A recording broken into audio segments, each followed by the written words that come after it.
Oui, bonjour à tous. Donc, nous voilà à nouveau réunis autour du sommet Apiculture et Conscience, coopérer avec les abeilles. Et je suis Vincent Giraud, donc organisateur et intervieweur, on va dire, des différentes personnes qui participent. Et j'ai le plaisir d'aujourd'hui de recevoir Christian Lubach, qui est président de Bigward et qui développe des technologies autour de l'apiculture et de l'abeille en particulier. Et donc, je te remercie, Christian, d'avoir accepté mon invitation à participer à cet événement qui s'appelle Apiculture et Conscience, coopérer avec les abeilles. Voilà, donc tu es président et cofondateur de la société Bigward. Et récemment, je crois en 2021, vous avez reçu un prix, un trophée, grâce à votre solution en fait, de biosurveillance de l'environnement par l'utilisation des abeilles, en tout cas par l'intermédiaire des abeilles. Voilà, donc on pourrait se poser la question de la place de la technologie dans un sommet sur la coopération avec les abeilles, en tout cas dans le lien entre les apiculteurs et l'abeille, mais il m'a paru pertinent quand même de mettre quand même ce sujet de la technologie qui est quand même omniprésente chez nous et de voir voilà, quelle place elle peut avoir dans ce lien entre l'abeille et l'homme.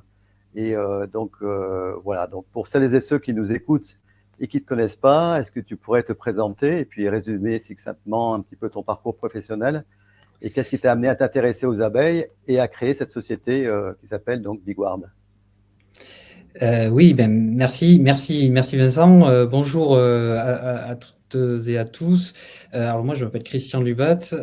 Donc je suis ingénieur de formation, mais j'ai eu la chance d'avoir une partie de mon enfance, adolescence avec les abeilles, puisque mes parents étaient apiculteurs. Et finalement, lorsqu'on a été piqué une fois, comme on dit, voilà, un petit peu plus tard dans mon parcours professionnel, j'ai lancé un projet de recherche et développement qui a amené finalement à créer cette société Bigward. Donc on a créé officiellement en 2016 après ce travail de recherche. Je dois d'ailleurs faire le petit clin d'œil et te remercier Vincent particulièrement, puisque notre premier prototype de capteur connecté, je te l'avais présenté et tu nous avais fait le plaisir et l'honneur de bien vouloir le tester à l'époque. Et ça, c'était très important, c'était très important pour nous. Bref, donc Bigward, notre métier, c'est de mesurer l'activité et la santé des abeilles. En premier lieu, et c'est ce qu'on a lancé en 2016, pour refaire un outil d'aide à la décision pour les apiculteurs, de façon à les aider tout simplement dans cette difficulté d'arriver à différencier les différentes causes de stress sur les abeilles et à mener tout simplement une exploitation qui soit économiquement viable pour une exploitation apicole. Et ensuite, il se trouve qu'on a toujours gardé une activité de recherche et développement dans la société très active, ce qui nous a amené effectivement, après 3-4 ans de nouvelles phases de recherche et développement, à lancer une nouvelle solution qui est basée sur la même logique, mais avec une articulation un petit peu plus haut niveau, d'utiliser finalement ces données d'activité et de santé des abeilles dans une vision de marqueur d'impact pour l'environnement et en particulier la biodiversité. Ok. Et donc, est-ce que tu peux nous expliquer plus précisément en quoi consiste cette solution de biosurveillance de l'environnement par les abeilles? Oui, tout à fait. En fait, on part d'un postulat de base que tous les apiculteurs connaissent, mais qui n'est pas forcément connu par les autres acteurs de l'environnement, agriculteurs pour commencer.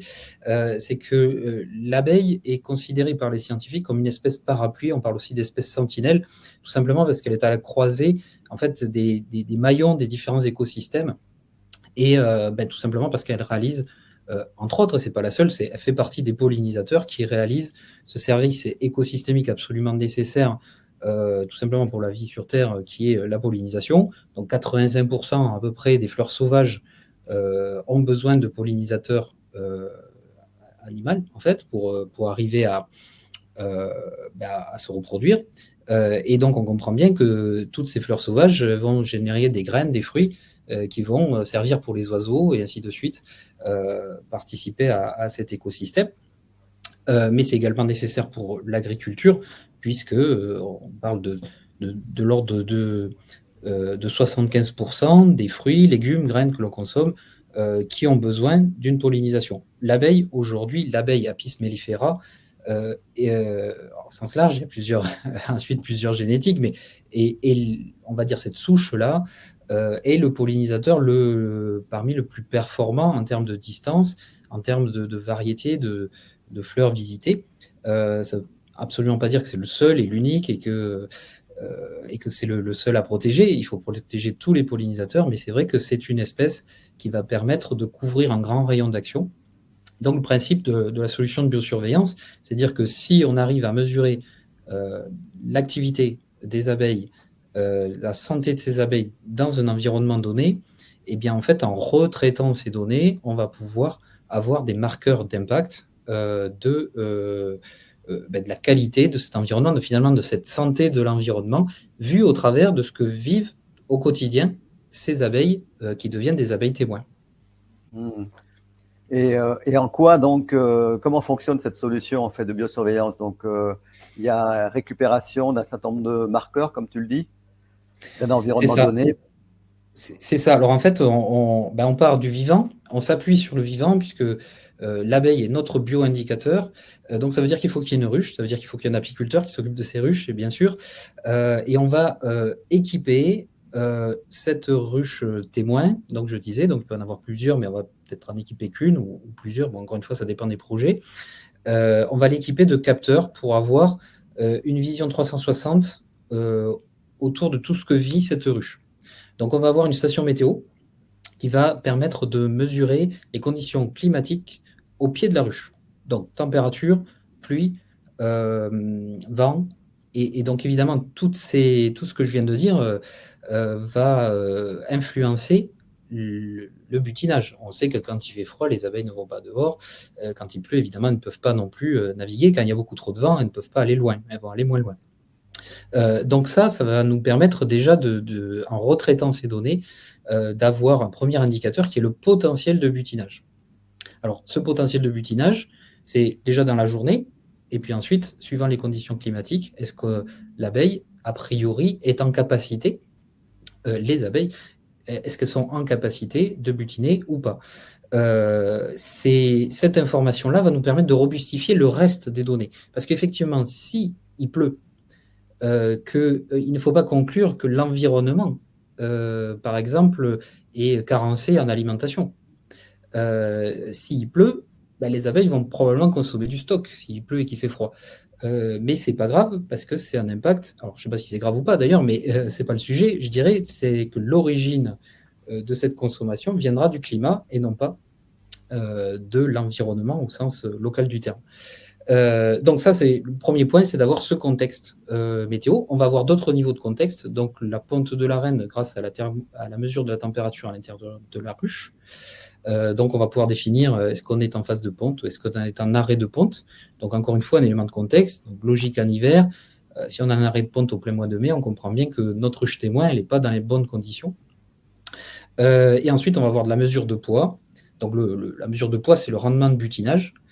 Mais lorsqu'on va le recroiser avec le climat, eh bien, en fait, on va avoir la disponibilité alimentaire autour de cette ruche présente dans l'environnement. Donc, j'y reviendrai peut-être juste après.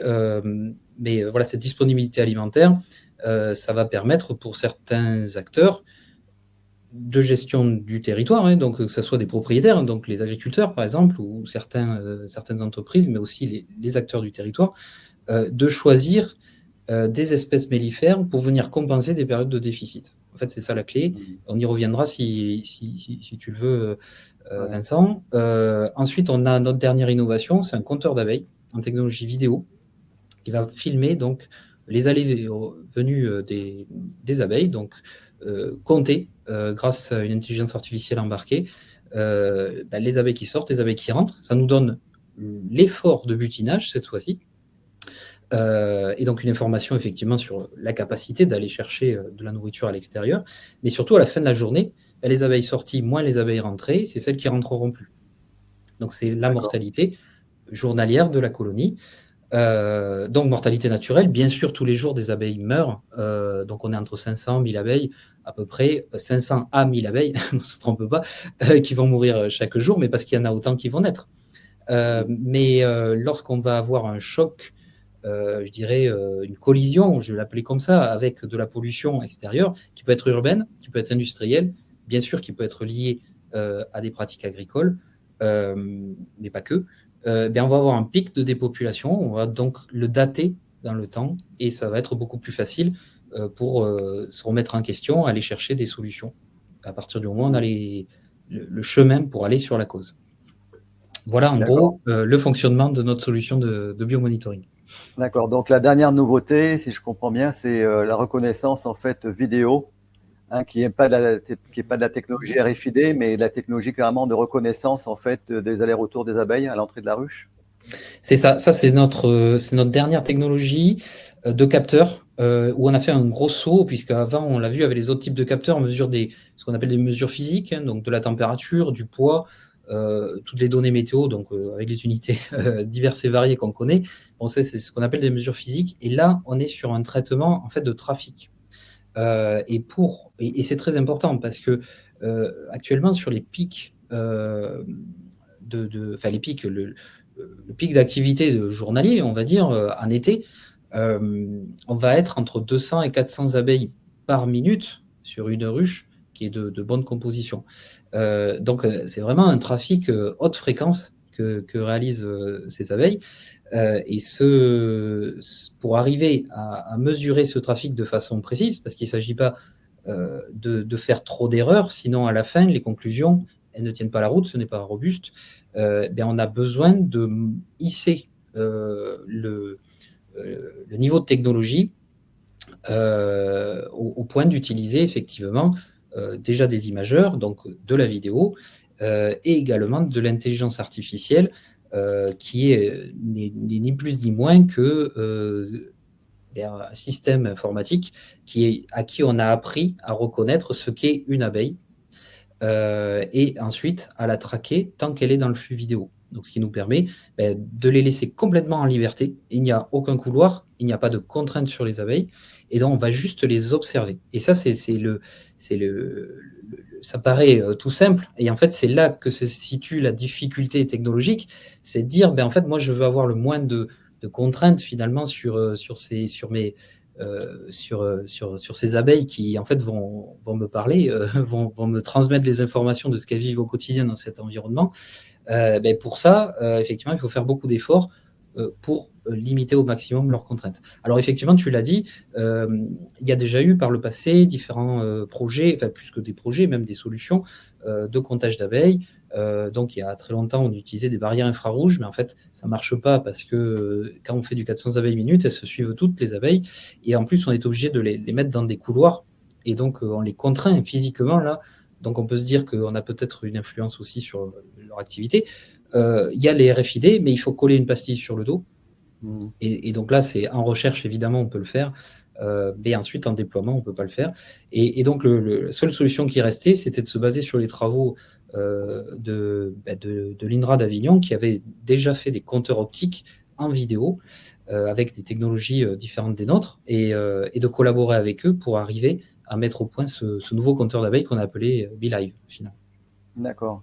Et donc, ce nouveau compteur d'abeilles BeeLive est embarqué aussi au même titre que les autres capteurs, ou ça nécessite... est-ce qu'il y a une autonomie complète au même titre que les données qui sont transmises comme pour le poids, par exemple, ou les autres données, ou ça nécessite un autre dispositif de communication? Non, en fait, c'est la marque de fabrique un petit peu de Bigward, justement, quand on a lancé le projet, en ayant eu les conseils d'apiculteurs professionnels et avertis comme toi, c'est que effectivement, les ruches, on les transhume quand on est apiculteur professionnel. Si on les transhume pas, c'est pas grave, mais on intervient souvent dessus. Donc, en fait, on peut pas se permettre d'avoir des fils partout. Donc souvent l'image d'Épinal de la ruche connectée, puisque c'est le segment dans lequel on va mettre Bigward et ses confrères, on va dire, c'est une ruche où on a une antenne sur le toit, des fils partout qui arrivent, il y a plein d'infographies là-dessus. En fait, si c'est ça la réalité, ben, ça ne marchera jamais, autant le dire directement. Donc, en fait, tout l'effort également qu'on a fait depuis le début de Bigware, c'était de dire, ben, en fait, on doit utiliser ben, le moins de modifications de la ruche possible et plutôt s'adapter à des formats de ruches différentes, pas de fil et effectivement des maintenances qui sont très espacées, donc dans l'idéal de tenir toute l'année sans recharge, ni même recharge, ni changement de batterie. Donc c'est ce qu'on arrive à faire avec les produits habituels, donc balance, antivol, système de température ou station météo, on va même jusqu'à 3 ans sur les stations météo. Et sur le compteur d'abeilles, c'est la même philosophie. Donc également, il y a la partie communication. Donc tu le disais, ça n'a pas de sens de faire des objets connectés et que l'apiculteur soit obligé, lui, de venir sur le rucher avec son téléphone pour récupérer les données et ensuite les envoyer avec son téléphone. Ben, ça l'oblige à se déplacer, on perd tout l'intérêt du système. Donc les systèmes sont autonomes en énergie, autonomes en communication. Le compteur, ça va être exactement pareil. Donc BeLive est autonome en énergie, en communication. La différence, c'est qu'il consomme un peu plus. C'est-à-dire un compteur BeLive, ça consomme 6 watts. Alors, c'est pas beaucoup, c'est trop pour fonctionner sur pile. Donc, on ajoute un panneau solaire avec donc un power pack. En fait, c'est une batterie plus un panneau solaire qui vont permettre de recharger pendant la journée, de pouvoir tenir les jours où il fait pas beau. Et évidemment, la nuit, on fait pas de comptage. Et avant de revenir peut-être un peu plus tard sur plus de spécificités ou du fonctionnement de BeLive, par exemple, quels ont été vraiment les défis principaux auxquels vous avez été confrontés et comment vous avez pu faire face en fait à ces défis technologiques et autres? Oui, tout à fait. Effectivement, là, les défis, je dirais même presque les verrous à ce stade, ils étaient de... Donc, si on prend BeLive, la première des choses, c'est que on a tous entendu parler au journal télévisé de justement des systèmes de reconnaissance par intelligence artificielle. Donc, on parle dans les aéroports, on a parlé peut-être de gouvernements étrangers asiatiques. Voilà, et donc on se dit, oulala, c'est dangereux parce que ça peut avoir un impact sur notre vie du quotidien, pourquoi pas. Mais surtout, c'est quelque chose qui finalement aujourd'hui se fait comme ça, n'importe qui peut faire ce genre de choses. Non, pas tout à fait. C'est-à-dire que effectivement, tous ces gens-là dont on vient de parler ont beaucoup travaillé sur la reconnaissance des humains parce qu'il y avait des intérêts politiques, sécuritaires ou autres. Je ne vais pas rentrer dans les détails. Par contre, retrouver des jeux de données pour apprendre ce qu'est une abeille, eh ben, ça n'existe pas. Ça n'existe pas. Voilà, tout simplement. Donc, on a dû, en premier lieu, construire un jeu de données pour être en capacité de faire de l'apprentissage à une machine pour qu'elle puisse reconnaître ce qu'était une abeille. Et donc ça, on a travaillé avec Apilab, avec l'INRA, avec nos équipes internes notamment. Et c'était le premier enjeu, c'est déjà de dire, est-ce que finalement cette technologie qui certes est utilisée dans d'autres domaines, est-ce que ça va être applicable à un insecte qui fait 1 cm de long et qui s'agglutine en masse, en fait, finalement, sur cette planche d'envol. Donc ça, c'était le premier verrou. Le deuxième verrou, c'était cette logique d'autonomie, puisque finalement, la technologie, comme je disais, elle existe dans d'autres domaines, y compris en agriculture. D'ailleurs, on a des confrères qui utilisent à peu près le même vecteur de technologie, on va dire, c'est évidemment pas la même chose à la fin, mais dans des élevages de cochons, pour vérifier par exemple s'ils sont malades ou des choses comme ça, ou il y a la même chose pour les vaches. Bon, le problème c'est que, voilà, encore une fois, les cochons, si on met une caméra face à un élevage de cochons, on va avoir 10 000 abeilles en 15 jours. 10 000, pardon, images en 15 jours. Si on veut avoir la même chose sur les abeilles, en fait, d'un coup, on a un gros trafic qui passe. Encore une fois, elles sont très souvent agglutinées. Et donc, en fait, il faut faire ce gros travail de segmentation à la main au démarrage et ensuite arriver là-dessus. Pour aller plus vite, on peut utiliser des technologies qui sont disponibles sur des gros serveurs de Google, Amazon, etc., des grands noms de l'informatique qui consomment beaucoup d'énergie et qui ont une puissance de calcul assez incroyable. Sauf que si on est dans une logique normale d'apiculteur, je dirais, enfin de technologie au service de l'environnement et de l'apiculture, on ne peut pas imaginer faire une captation de vidéo sur des ruches qui sont dans l'environnement, dans les champs. Imaginez que ça fasse un streaming continu vers des serveurs de Google ou d'Amazon pour ensuite être traité avec de la facilité de calcul. Donc ça, c'est le deuxième verrou, c'est comment on peut faire avec un minimum de ressources. Et là, c'est ça qui a réellement impacté les 3 ans de recherche qu'on a dû mettre en place. C'est arriver à réduire finalement l'effort qu'on était capable de mettre à l'intérieur d'un capteur pour arriver à générer les résultats. Et de faire ça en embarqué. Résultat, BeLive aujourd'hui, en fait, il fait toute cette analyse de reconnaissance, enfin d'identification, de tracking sur la planche d'envol pour compter. Mais la seule chose qu'il transmet, c'est des compteurs. Donc, on a vraiment une donnée utile qui nous permet donc de réduire drastiquement la consommation et de réduire drastiquement l'utilisation aussi du vecteur de télécommunication. Donc, voilà le deuxième grand défi. En fait, il y en a un troisième qui est plus difficile à expliquer.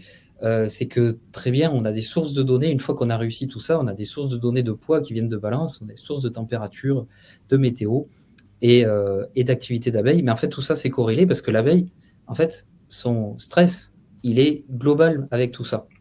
Et en fait, sa réaction, elle est due à tout ça. Et donc, il faut arriver à fusionner finalement toutes ces données.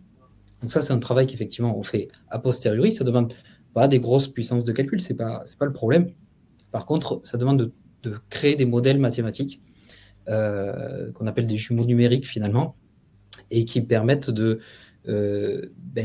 recroiser toutes ces données et d'arriver aux indicateurs que j'ai présentés en amont. D'accord. Et donc, en quoi cette technologie elle peut vraiment contribuer en fait à la protection des abeilles? Parce que tu parles finalement de l'acquisition de beaucoup de données et Oui. avec une perspective finalement de temps réel, hein, avec toutes ces données qui sont accumulées finalement dans un environnement donné à un instant T. Donc, il y a du temps réel qui est disponible. Et en quoi voilà, cette technologie peut vraiment permettre de maintenir la protection des abeilles, quoi, sachant qu'elle est quand même confrontée à beaucoup de stress et de défis elle-même aussi. C'est tout à fait, c'est exactement ça. Alors, juste effectivement, cette notion de temps réel, en fait, c'est plutôt une contrainte. C'est-à-dire que l'abeille, on ne va pas pouvoir la conditionner à venir faire une activité à une certaine heure donnée. Donc, en fait, on ne connaît pas ses heures et la variation de son activité. Donc, on est obligé d'avoir du temps réel pour la mesure. Par contre, pour l'analyse, en réalité, le temps réel ne sert à rien. Y compris si on a une intoxication. Intervenir dans les 5 minutes, enfin exactement dans les 24 heures qui suivent une intoxication, a un intérêt malheureusement tout à fait modéré. Par contre, ce qui est certain, c'est que les abeilles peuvent, les mesures qu'on fait avec ces abeilles peuvent contribuer à créer des métriques d'impact. Et ça, c'est assez fondamental au-delà des abeilles, je dirais même sur toute la biodiversité, parce qu'aujourd'hui, le terme biodiversité part très vite dans les plans d'action à différents niveaux. Et qu'est-ce qu'on entend? Eh bien, on entend des actions. Ça veut dire que les gens sont volontaires. Donc, youpi, jusqu'ici, moi, j'encourage tout ça et je m'en réjouis. Sauf que si on met des actions sans mesure, sans métrique, comment peut-on réussir une transition, puisqu'on parle de transition agroécologique, transition écologique au sens large. Transition, ça veut dire aller à un point A à un point B, qui a priori est plus vertueux. Et si on n'a pas de mesure, on ne sait pas où se situe le point A, on ne sait pas quand c'est qu'on aura atteint le point B. Donc, résultat, ce qui peut être extrêmement vertueux avec le positionnement de l'abeille en tant qu'organisme vivant, qui est à la croisée de tous ces chemins, de tous ces écosystèmes, plus que des chemins, c'est des écosystèmes. Mais si on arrive effectivement à générer des indicateurs à partir de la vie des abeilles, on a en réalité une mesure d'impact très claire et finalement complètement, je dirais, centrée sur la localisation du positionnement de cette ruche. Donc l'impact, est-ce que ma ruche arrive à se nourrir en elle-même? Alors, annexé, c'est la production de miel, donc ça intéresse bien sûr beaucoup les apiculteurs. Ce n'est pas un sujet écologique, c'est un sujet de production. L'équilibre, ça, c'est un sujet écologique. Et le déficit alimentaire, ça intéresse beaucoup les apiculteurs parce que ça, c'est le risque de nourrir ou le besoin de faire une transhumance pour fuir finalement cette zone qui est pas propice à la continuité de l'espèce. Mais en réalité, écologiquement, qu'est-ce que ça veut dire lorsqu'on a une période de déficit qui est longue et qui n'est pas due, admettons, au climat? Ça veut dire que ce lieu est complètement déséquilibré en termes d'apport de nourriture. Ça veut dire que les pollinisateurs sauvages, que ce soit les bourdons, les osmies, les autres espèces, en fait, elles, on ne va pas les nourrir, on ne va pas les déplacer. Donc elles vont partir ou disparaître. Et ça, c'est extrêmement grave. Voilà. Et aujourd'hui, l'abeille peut nous permettre d'avoir ce moment de bascule et de caractériser d'un lieu à un autre. Ce n'est pas forcément les mêmes actions. Moi, je suis pour la replantation des haies. J'habite dans l'Auragais, il y a énormément de vent, il y a des terrains qui ont été, avec le remembrement, vraiment axés sur la grande culture. Et la replantation des haies que font les agriculteurs, c'est très bien. Maintenant, ce n'est pas une fin en soi. Donc, cet équilibre, il va falloir le trouver également par le choix, à un moment, des espèces, par le choix des actions qu'on va mettre en place. Et si on n'a pas de mesure, on n'y arrivera pas. Voilà. Donc ça, c'est le point qui me semble le plus pertinent, justement, sur l'apport de l'abeille vis-à-vis de la biodiversité. Alors évidemment, on ne peut pas passer à côté du cas des fameuses collisions. Les néonicotinoïdes, finalement, si on avait des mesures d'impact, même autogérées par des agriculteurs ou évidemment en concertation avec les apiculteurs, si on avait eu des mesures d'impact bien plus tôt, on aurait pu flécher la cause bien plus tôt, mettre en œuvre tout ce qui a été mis en œuvre par la recherche scientifique internationale, et peut-être arriver à une situation à la fois de solution, puisque c'est ce que demandent les agriculteurs, mais surtout d'avoir limité ce temps. Là, c'est plus d'une dizaine d'années, si je me souviens bien, ou une dizaine d'années d'utilisation de ce type de produit qui a eu un impact.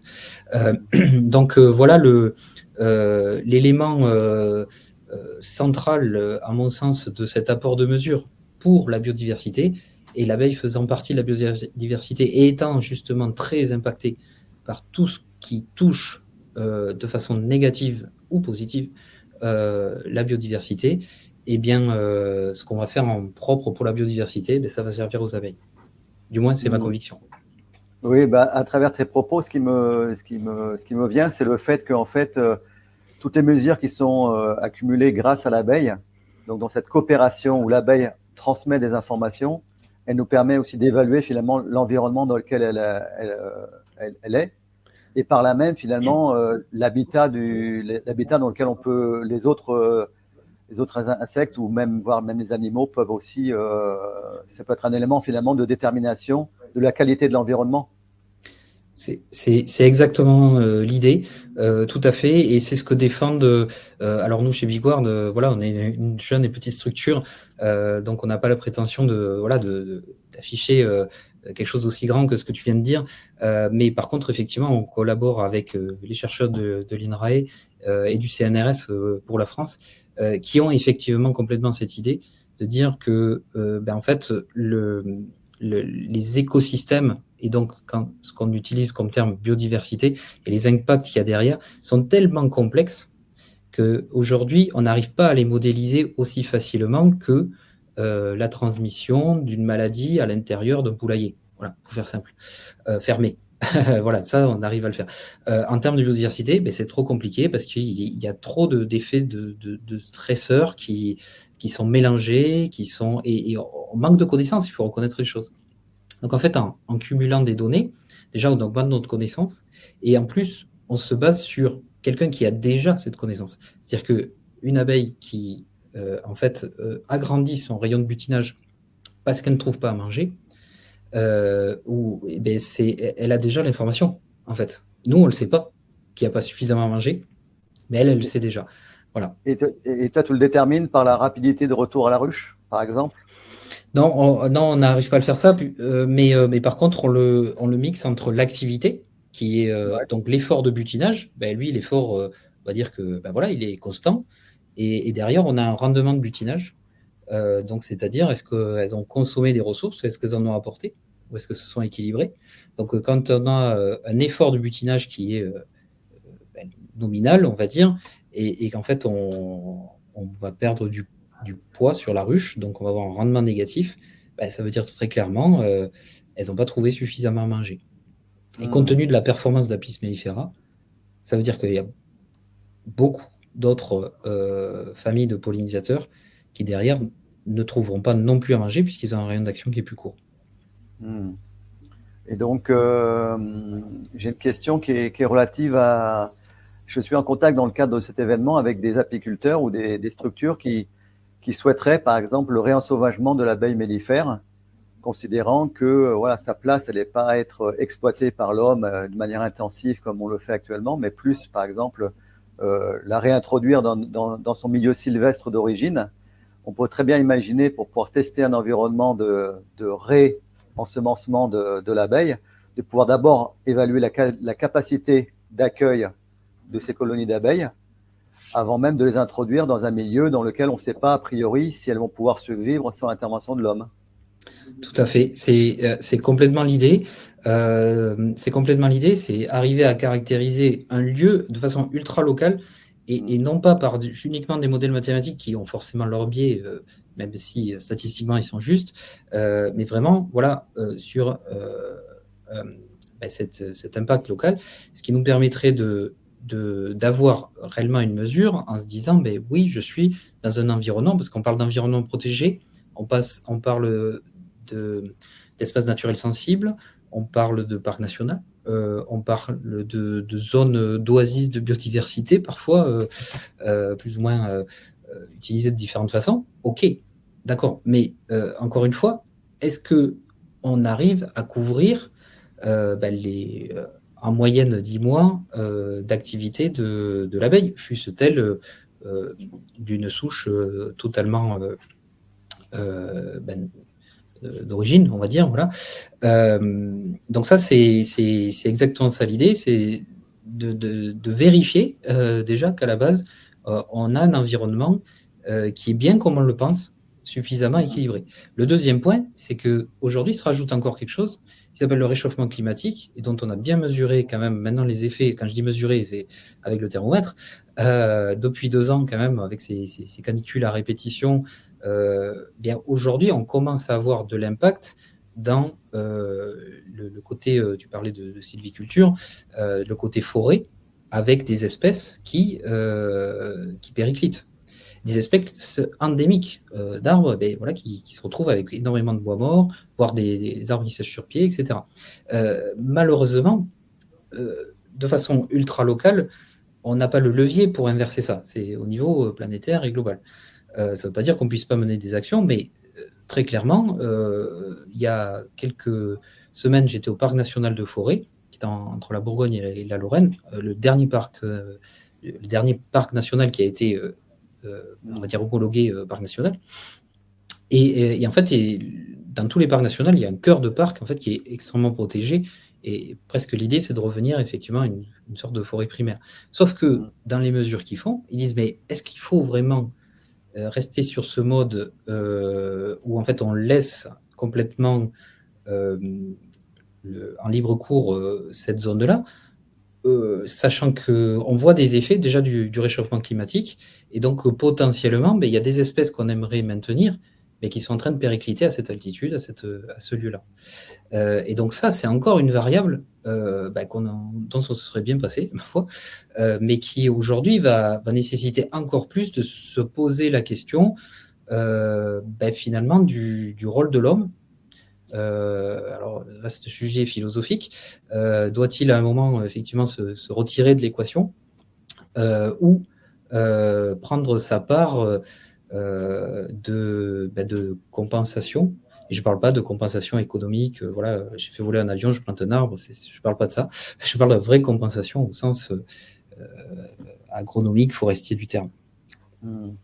Et donc,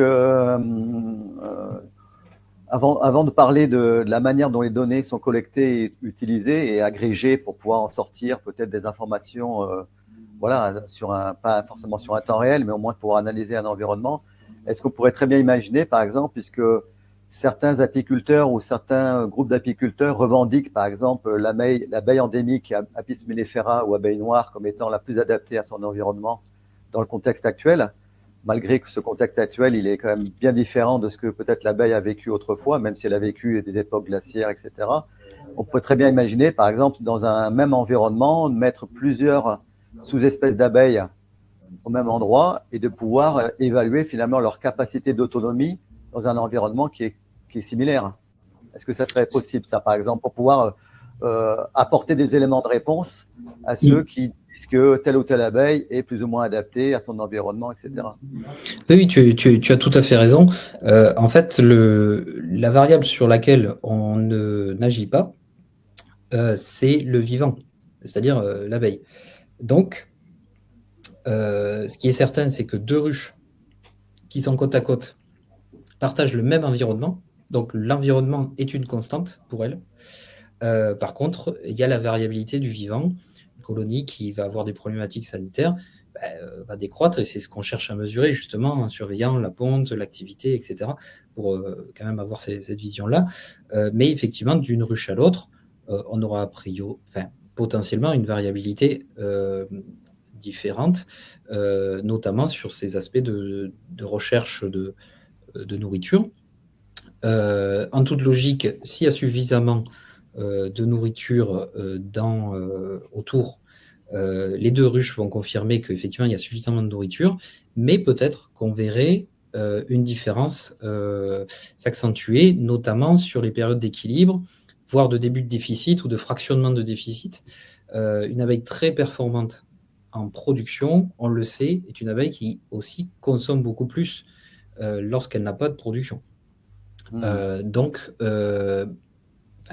on le sait, mais il y a tellement de variantes de sélection génétique que effectivement, on pourrait utiliser ces métriques-là pour venir accroître la connaissance. Encore une fois, on sait certaines choses, il y a des conclusions qu'on suppose.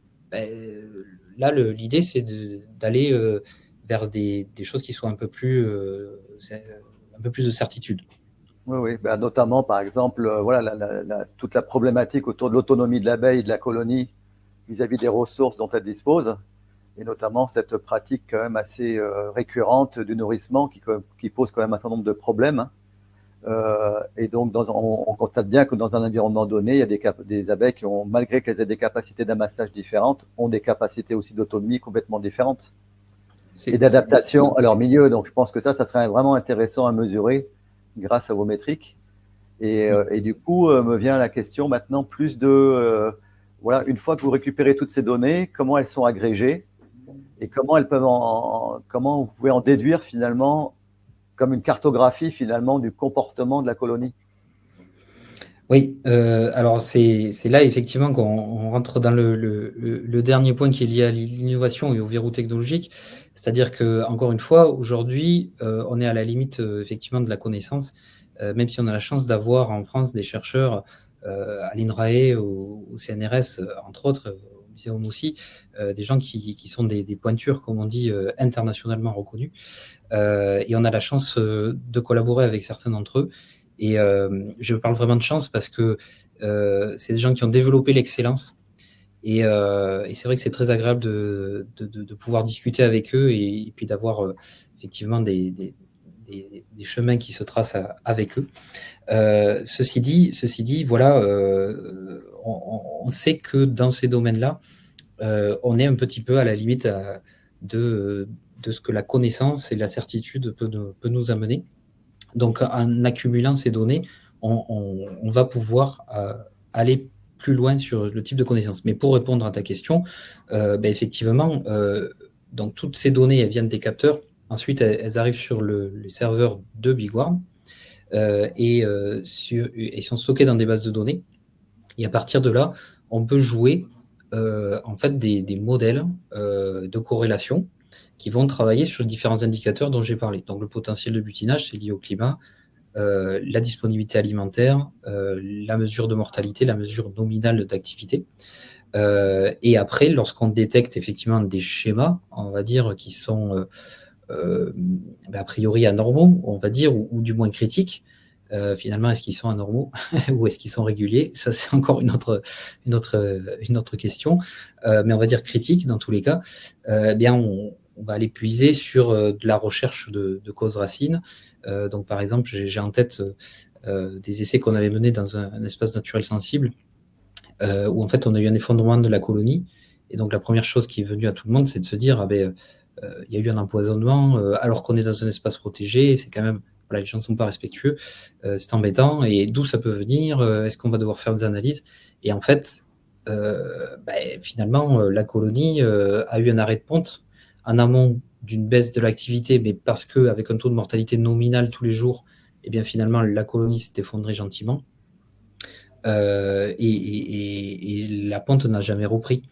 Donc, c'était avec une période de canicule très importante. On peut donc supposer, sans en être complètement sûr, que finalement l'origine est plus liée à une problématique climat, un impact lié à la reine, qui peut-être elle-même avait un problème génétique ou une fin de vie ou différents cas de figure qu'on ne peut pas connaître aujourd'hui, mais qui ont amené cet effondrement et non pas un pic en fait de dépopulation comme on a connu il y a quelques années sur tournesol, sur maïs, enfin, à proximité de maïs ou du colza.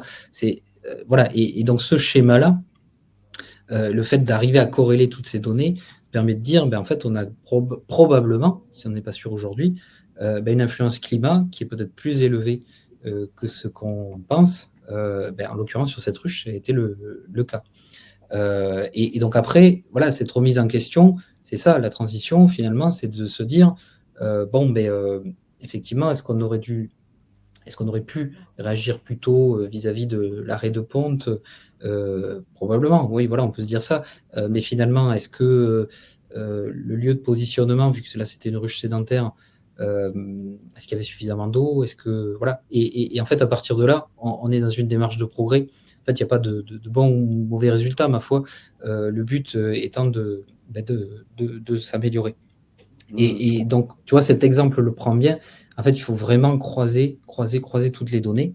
Et on a pour quelques temps avant on a des premiers modèles qui donnent de bons résultats. Et en fait, on cherche à les améliorer là, chaque année. D'accord. Et est-ce que vous avez déjà obtenu donc certains résultats qui vous encouragent à persévérer? En tout cas, est-ce qu'il y a des résultats qui sont déjà à la portée, en tout cas qui sont signifiants pour l'apiculteur, par exemple, puisque bien sûr, l'utilisation peut être beaucoup plus large que l'apiculture en tant que telle. Hein, on parle de mesures environnementales, d'évaluer éventuellement le potentiel de butinage, d'évaluer l'impact de l'environnement sur les colonies ou sur le vivant.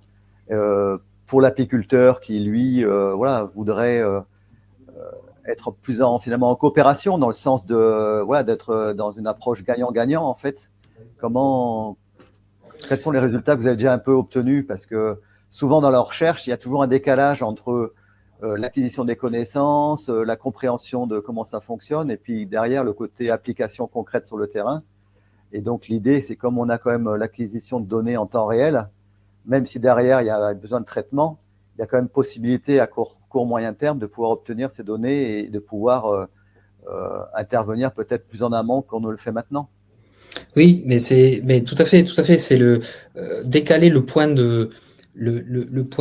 d'action, on va dire. Ça, c'est aujourd'hui dans les stress que vivent la veille, c'est quelque chose d'assez fondamental. Tous les apiculteurs le savent. Voilà, lorsqu'on vient, on est en production, alors et lorsqu'on attend une mielée en particulier avec des ruches qui ont été préparées pour faire cette production et que cette mielée ne vient pas, alors c'est des choses beaucoup d'apiculteurs ont vécu sur châtaignier, sur lavande, sur acacia. Là, on a un risque qui est critique parce qu'on a un décalage entre finalement la façon dont on a préparé la ruche et ce qui est la réalité, malheureusement, ce qui est la réalité tout court de l'environnement. Donc, plutôt on décale en fait la connaissance de l'état de vie de la ruche, plutôt en fait on se synchronise. Et moi je rejoins complètement ta vision justement de l'apiculture en conscience, etc. C'est cette logique de, en fait, l'apiculteur, donc c'est un berger, c'est un berger d'abeilles, mais en fait, il ne peut pas envoyer le chien pour faire tourner le troupeau. C'est ça la seule différence qu'on a entre un berger, où je respecte complètement le métier, qui est très bien, et le berger d'abeilles, qui lui, en fait, va juste apporter potentiellement, au moment où elles vont en avoir besoin, une certaine aide. Et ça doit nous rendre très humbles, finalement, à mon sens, par rapport à la nature et à notre relation vis-à-vis de l'abeille. C'est-à-dire que l'abeille, si vous lui mettez face à un champ de tournesol qui est pauvre, admettons pour une sélection, je ne sais pas le bon exemple que je prends, mais imaginons tout ça, qui est pauvre en nectarification parce que problème de sécheresse, de sélection génétique, bon, peu importe, et qui a un champ, enfin qui a une forêt avec de l'aubépine derrière ou de la ronce, etc., mais peut-être qu'ils vont préférer la ronce ou le trèfle et qu'ils ne vont pas aller sur le tournesol. Mais vous êtes là, vous voulez faire du miel de tournesol. Là, ils n'iront pas s'ils ne veulent pas y aller. Voilà. Donc aujourd'hui, un des éléments critiques, me semble-t-il, du métier, tout simplement d'apiculteur, c'est d'être synchronisé avec ses abeilles. C'est pas de jouer le bras de fer, c'est d'apporter ce qu'il faut au moment où il faut. Je ne parle pas que de nourriture, je parle de relation du berger à son troupeau, quoi. Voilà. Ça, c'est quelque chose qui me paraît assez particulier dans ce métier d'élevage, puisque souvent on entend actuellement des gens qui rapportent beaucoup la phrase magique qui est de dire oui, mais voilà, vous les apiculteurs, vous faites un métier d'élevage, n'oubliez pas, vous n'êtes pas, dans l'environnement sauvage. Oui, certes, mais voilà, on ne peut pas guider ce que font les abeilles, et tout notre enjeu, c'est d'être le mieux synchronisé sur cette activité. Et là, on peut développer, certes, de la production, mais aussi même des services de pollinisation dans une logique justement service associé et effectivement synchronisation avec ces ruches. Des ruches, aujourd'hui, les professionnels le savent bien, des ruches non préparées qui vont sur un service de pollinisation, elles ont 3 chances sur 5 de mourir, ou d'être dans une mauvaise posture, parce qu'il y a moins à manger, parce qu'elles elles sont peut-être pas en bonne situation. Donc si on les force finalement à réaliser un service pour lequel elles ne sont pas prêtes à faire, on se retrouve avec des catastrophes. Voilà. Ce que tu dis, c'est aussi finalement une meilleure coopération, c'est-à-dire que si l'apiculteur est à même d'apporter par la connaissance technique, technologique des informations, ça lui permet finalement d'interagir beaucoup plus rapidement. Et en même temps, l'abeille, elle apporte les informations par son activité à l'apiculteur. Donc, c'est comme s'il y a un flux finalement de réciprocité entre l'information récoltée par l'abeille, analysée par la technologie de l'homme, et l'homme peut ensuite intervenir dans son environnement avec l'abeille pour lui apporter un équilibre plus satisfaisant. Tout à fait. Et je ferai d'ailleurs le parallèle avec la relation apiculteur-agriculteur, qui aujourd'hui par moment est tendue, à juste titre ou pas, peu importe, c'est pas le sujet du moment, mais qui peut être relativement tendue, sachant que tous les deux sont agriculteurs, sachant que tous les deux ont besoin soit de la culture de l'un pour nourrir les abeilles de l'autre, donc du terrain de l'un pour nourrir les abeilles de l'autre, et du besoin de pollinisation pour réussir les rendements de l'autre. Donc en fait, c'est incroyable en fait qu'on ait cette tension aujourd'hui. On sait pourquoi. On va pas se cacher les choses, mais le fait est que c'est une tension qui est absolument à l'opposé du naturel. Et donc moi, j'ai la chance de pouvoir travailler avec des gens qui sont à la fois agriculteurs et apiculteurs, qui ont peut-être donc plus de facilité à faire parler les deux lobes de leur cerveau entre eux. Mais c'est exactement la même chose. Voilà. Si on arrive à travailler ensemble, à avoir une base de discussion sur effectivement des faits, si on a envie de progresser et de se mettre au service finalement de quelque chose qui est plus grand que nous, il y a de fortes chances qu'on y arrive, tout simplement. Et donc finalement, cette relation, c'est la même qu'entre nous déjà, apiculteur et l'insecte, voilà, qu'on fait vivre, faut qu'on essaye de faire mieux vivre et qui nous fait vivre quand on est professionnel, et cette symbiose avec les autres acteurs. Et on retrouve la chaîne des écosystèmes, c'est ça qui est extraordinaire. Voilà, c'est ça. Et donc, pour peut-être on avance vers la conclusion de cet entretien. Et donc, j'avais plus des questions relatives à finalement l'avenir de cette technologie. Et puis, est-ce que, voilà, quel est son rôle finalement dans la préservation de la nature et de la biodiversité? Et est-ce qu'il y a un aspect éthique, hein, quand on parle de données, on parle d'éthique maintenant. Alors, il y a l'éthique vis-à-vis du respect de l'animal. Et il y a aussi cette éthique à l'égard de l'utilisation de la technologie qui va vers l'intelligence artificielle, le traitement des données et l'utilisation qu'on peut en faire derrière. C'est quoi ton avis un petit peu sur ce sujet-là? Sur ces trois aspects, pour aller vite à l'essentiel, l'avenir de la technologie, moi je pense que le chemin en fait, sur lequel on a basculé, qui est une approche 360 autour de la ruche, on ne peut pas se centrer. Aujourd'hui, les balances, on en vend aux apiculteurs dans le cadre de notre outil d'aide à la décision. Souvent, il est réfléchi sous la logique de la production. En fait, c'est un élément qui contribue à avoir une vision d'ensemble. Et en fait, à terme, il faut avoir cette vision d'ensemble.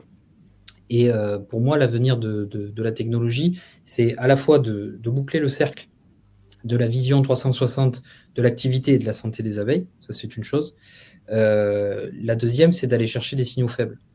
C'est-à-dire qu'aujourd'hui, quand on a parlé tout à l'heure de la mortalité, ce que fait Beelive, mesure de mortalité quotidienne, ça permet de détecter une des populations par exemple.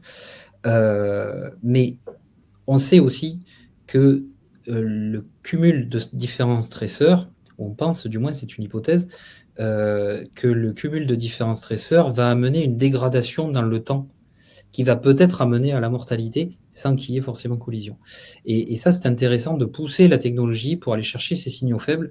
Et en fait, c'est ce que permet de faire la technologie, c'est justement de pallier notre incapacité humaine aujourd'hui d'arriver à analyser cette masse de données à la fois en nombre, parce qu'on l'a dit, on a beaucoup de données tous les jours, mais dans la profondeur. Ce qui est intéressant, c'est de voir la vie de la ruche sur toute une saison et de peut-être voir des signaux qui se dégradent là-dessus. Donc on a commencé par exemple des travaux, alors dans ce sens, bien sûr, avec l'INRAE, dans un contexte de détection de risques d'empoisonnement ou de problématiques sanitaires. Et avec le CNRS, on a travaillé sur des stresseurs vraiment liés à l'environnement, une dégradation de signaux faibles avec une approche assez originale sur l'analyse de la condition, donc l'apprentissage en fait des abeilles, et qui permet de voir notamment des détections avec les métaux lourds. Et donc les métaux lourds, ils ont pu à un moment polluer la terre.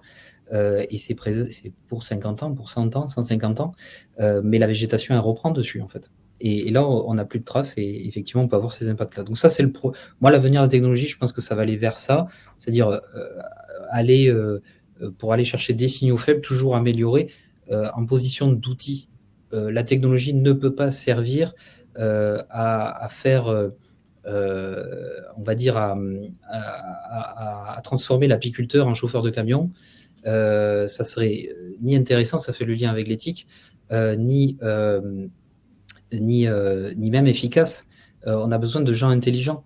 Et aujourd'hui, les apiculteurs font partie des éleveurs qui ont le plus d'intelligence parce que ils ont des difficultés et ils analysent les choses en venant sur leur cheptel à distance quand ils ont les outils technologiques.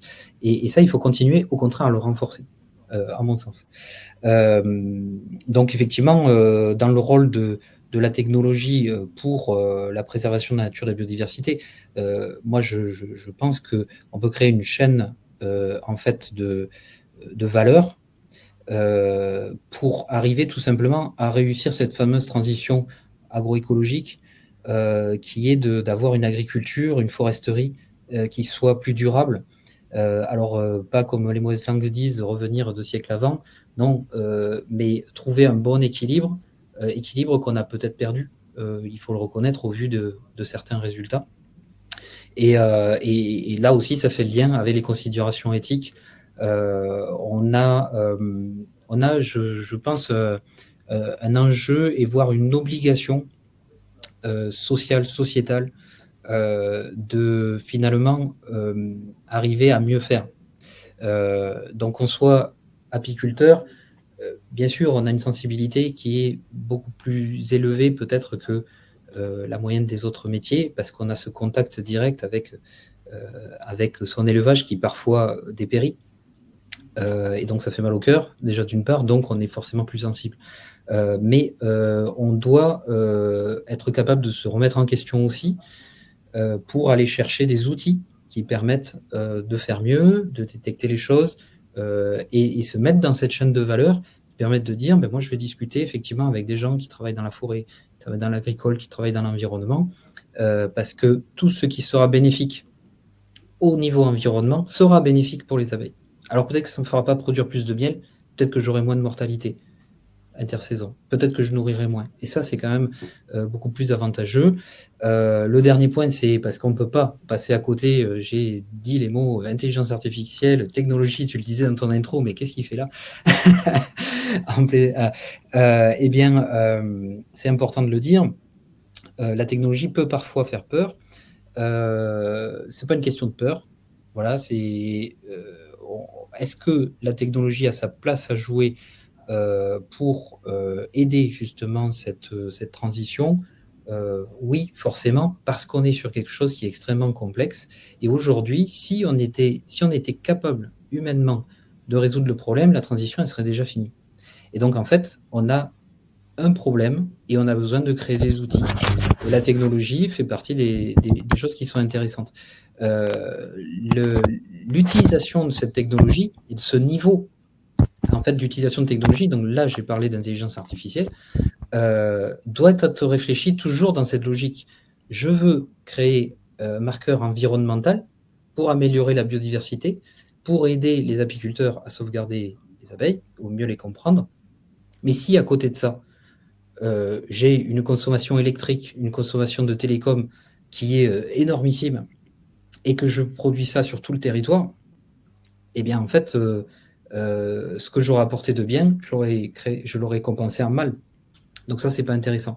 Aujourd'hui, si je transmets les vidéos de BeLive en continu vers des serveurs de Google ou d'Amazon, on dit que, et donc personne n'en sait rien, mais on va dire qu'on dit que on consomme à minima 600 watts par heure. Aujourd'hui, BeLive, ça consomme 6 watts parce qu'on a fait l'effort intellectuel, l'effort d'ingénierie d'aller traiter ces données au début de la chaîne plutôt que polluer toute la chaîne. Et ça fait partie, à mon sens, certes d'enjeux techniques, mais en fait, ça, c'est de l'éthique. C'est de l'éthique en contrainte technique, mais au service d'un équilibre finalement entre la connaissance qui a un prix, il faut bien aller chercher ces informations-là, et l'impact qu'on a, qui doit être, il faut le reconnaître, et il faut le viser, négligeable sur le reste des écosystèmes. Très bien. Christian, je te remercie chaleureusement pour tout ce partage. Quel est le mot de la fin que tu aurais envie de transmettre à toutes celles et ceux qui nous écoutent ou qui vont écouter cette vidéo par rapport à Bigward ou par rapport à vos activités ou voilà, Alors, je dirais tout simplement que la première des choses, c'est que si vous nous avez découvert dans le cadre de ces vidéos, c'est toujours quelque chose de bien, parce que la visibilité dans le cadre d'une petite structure est toujours un enjeu. Aujourd'hui, je pense que peut-être pas toutes les personnes, mais une bonne partie des gens qui vont suivre ces vidéos ont à cœur de quelque part de participer dans le futur à ces éléments, soit de transformation, certes de l'apiculture, mais peut-être plus largement de la biodiversité. Si on va dans ces chemins-là, eh bien, nous, au niveau de Bigward, on va essayer d'accompagner tous ceux qui sont de bonne volonté à la fois sur effectivement ces outils d'aide à la décision pour les apiculteurs, mais à la fois peut-être pour créer demain un complément de rémunération pour des apiculteurs qui loueront des ruches, qui ne serviront peut-être que de témoins, mais qui feront avancer la science, qui feront avancer la connaissance des personnes qui vont gérer ces environnements. Nous, Bigward, on ne va pas justement prendre ce segment-là, on va laisser les apiculteurs s'occuper des ruches. Nous, on fournit un outil qui va venir s'installer sur les ruches, et après, toute la chaîne de transformation est à se mettre en place. En fait, il y a tout à écrire, mais c'est excitant d'un côté, mais à la fois, c'est peut-être la solution pour arriver tout simplement à retrouver des équilibres. Et on serait très heureux d'y participer. Voilà. Bon, bah, sur ce mot de la fin, je te remercie bien chaleureusement, Christian, et puis je te dis à très bientôt. À très bientôt, merci. Merci.